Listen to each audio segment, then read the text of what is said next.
একটি ঘটনার মাধ্যমে আমি যদি বলি, একটি ঘটনা, প্রচলিত ঘটনা, কম বেশি আপনারা অনেকেই শুনেছেন যে একজনের একজন স্বনামধন্য মানুষ, সমাজে অনেক সুনাম রয়েছে তার, মর্যাদা সম্পন্ন, সে তার জুতা নেই। সো এটা এটা দেখে, এটা ভেবে তার অনেক কষ্ট হলো যে সে একজন মর্যাদা সম্পন্ন ব্যক্তি, তার জুতো নেই। তো সে মন্দিরের কাছে গেল, মন্দিরে দেখলো একজন ব্যক্তি যার দুই পাই নেই, এবং সে খুবই স্বাভাবিক জীবনযাপন করছে, হাসি খুশি, পা না থাকা সত্ত্বেও।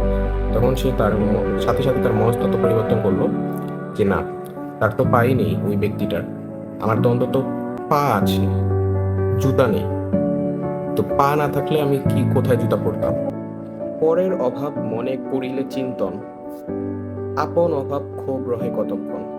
পরের অভাব মনে করিলে চিন্তন, আপন অভাব ক্ষোভ রহে কতক্ষণ।